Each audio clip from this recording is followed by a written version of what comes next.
Hello everyone and welcome to the Uke Stuff channel. Today I have an unboxing for you and it's kind of a different unboxing. Traditionally when you do an unboxing it's of a brand new product that's only been out for a little while, and as you unbox it it's kind of fun to watch the expressions of the people as they're opening it and what's in the package and how it's packaged. But we get packages all the time. I don't know, at our house we do, you probably do as well. Amazon has really changed how we shop. I mean, it really has, even though there are other companies you can order from. And of course, you always want to support your local dealer. But I do have a list of ukuleles or ukuleles on my to get list. And sometimes they come across in various forums or online in different places, and they become kind of a deal that you can't pass up, or and you got to make sure of course that you're okay financially with everything too. So this ukulele is kind of a special one. It's one that I've been looking for a while. It's not rare, they're still made. So this is the package that came today. It just boxed up by somebody, okay, clearly not from a company. So it's an unboxing of a secondhand ukulele. And for the record, a number of my instruments fall into that category of a secondhand ukulele. And I actually don't have any problem with that.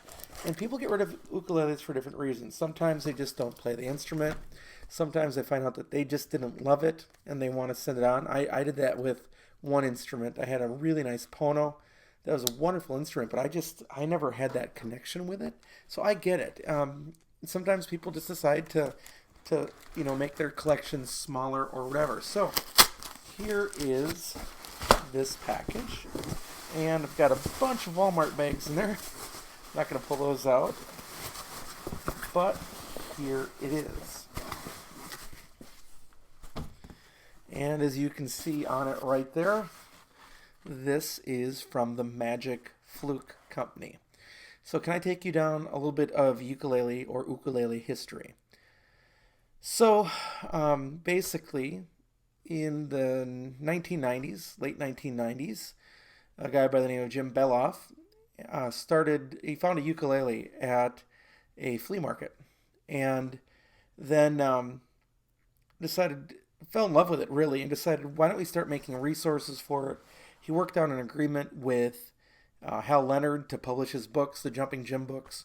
Well, anyways, his sister and her husband, so his brother-in-law, were doing something else, and Jim was talking about this instrument and how rare at the time ukuleles were, and they started a company called the Magic Fluke Company, and they're out east, and they are celebrating, I think, 20 years just recently this past year.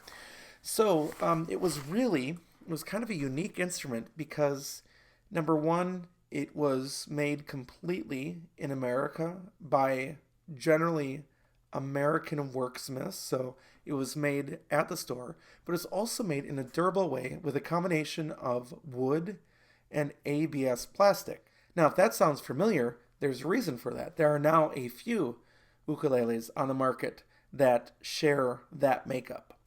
But this was the first, and people like them. Now, they weren't cheap. Now, comparative to at what you can still buy for a $30 ukulele, Magic Flukes start at $250 on up, depending on what you get, and everything costs a little more. So this, I believe, was their first model. Not this one in particular, but this model of what I bought. And that's what I want to show you. So it came with the bag, which is normally an extra accessory. And here is the Magic Fluke. So you've got a wood top, kind of a paddle shape that you can actually stand and let sit on things, which is pretty cool. And it's got a great sound with this arched back, deep body, wood top, and then while you can buy a wooden fretboard for it, this generally they come with also an ABS fretboard. And by the way, if they ever wear out, you can send them back. And then a wood neck with friction peg tuners.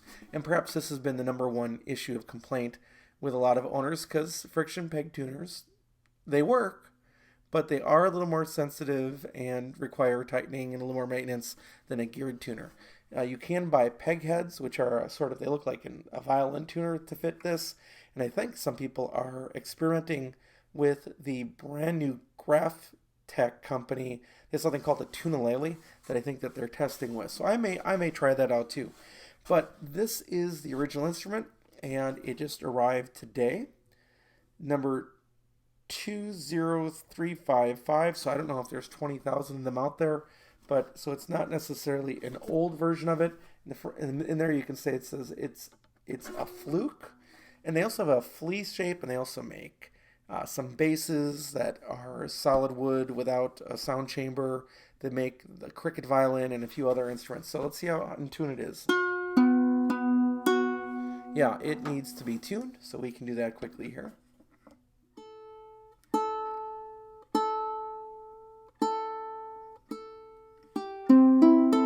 There you go.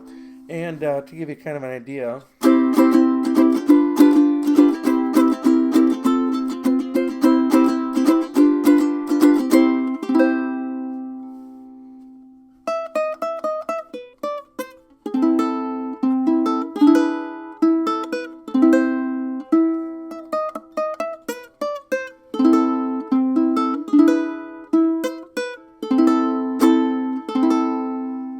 and as you can see, it has the white Aquila Super Nalgat strings on it.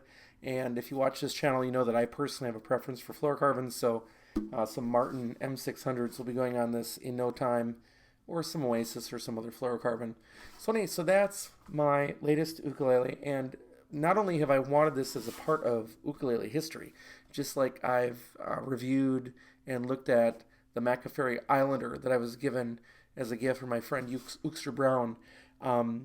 But in addition to that, this is also just as much a part of ukulele history, and a really good instrument that I bought at a very good price used. So that's the Concert Magic Fluke shape. It looks kind of like a paddle, and that's the latest instrument in the stable. So there you go. Hey everybody, thanks for watching. Hope you're having a great day, and we'll catch you next time.